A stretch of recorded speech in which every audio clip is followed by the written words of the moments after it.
Genesis chapter 19. The two angels arrived at Sodom in the evening, and Lot was sitting in the gateway of the city. When he saw them, he got up to meet them and bowed down with his face to the ground. "My lords," he said, "please turn aside to your servant's house. You can wash your feet and spend the night, and then go on your way early in the morning." "No," they answered, "we will spend the night in the square." But he insisted so strongly that they did go with him and enter his house. He prepared a meal for them, baking bread without yeast, and they ate. Before they had gone to bed, all the men from every part of the city of Sodom, both young and old, surrounded the house. They called to Lot, "Where are the men who came to you tonight? Bring them out to us so we can have sex with them."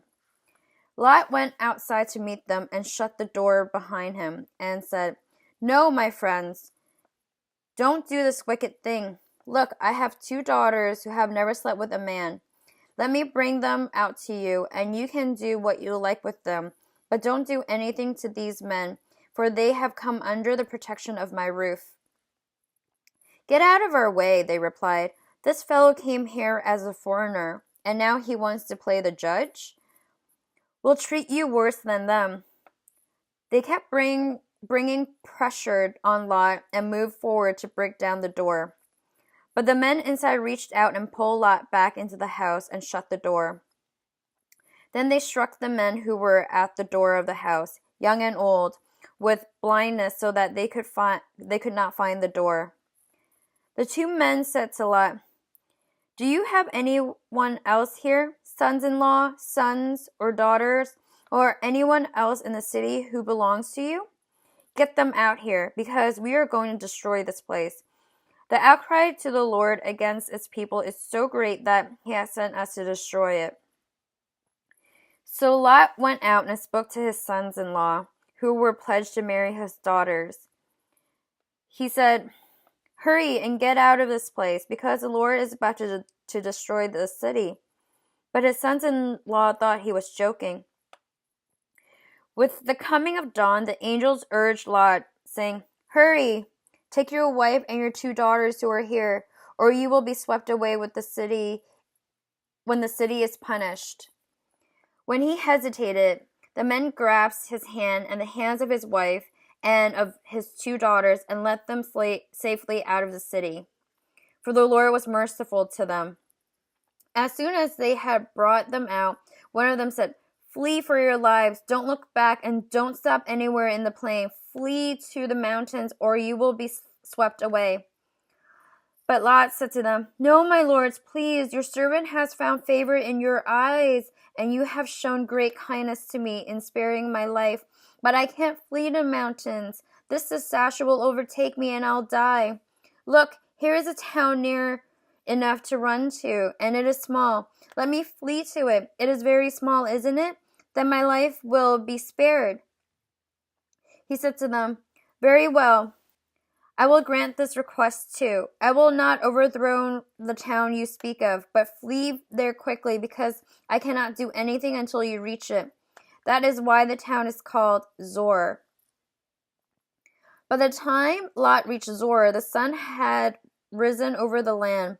Then the Lord rained down burning sulfur on Sodom and Gomorrah from the Lord out of the heavens.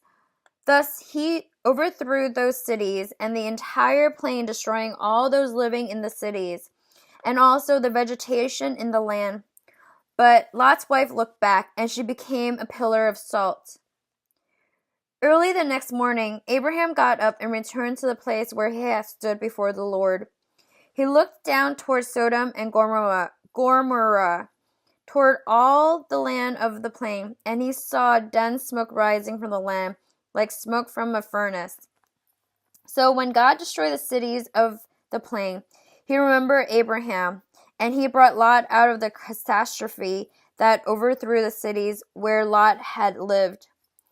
Lot and his 2 daughters left Zorah and settled in the mountains, for he was afraid to stay in Zorah. He and his 2 daughters lived in a cave.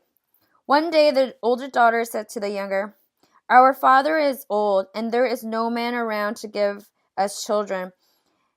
as is the custom all over the earth.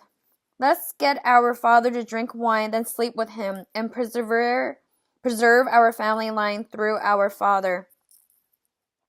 That night they got their father to drink wine, and the older daughter went in and slept with him. He was not aware of it when she laid down or when she got up. The next day the older daughter said to the younger, "Last night I slept with my father. Let's get him to drink wine again tonight, and you go in and sleep with him so we can preserve our family line through our father." So they got their father to drink wine that night also, and the younger daughter went in and slept with him. Again, he was not aware of it when she laid down or when she got up. So both of Lot's daughters became pregnant by their father. The older daughter had a son, and she named him Moab. He is the father of the Moabites of today. The younger daughter also had a son. She named him Ben-Ammi. He is the father of the Ammonites of today.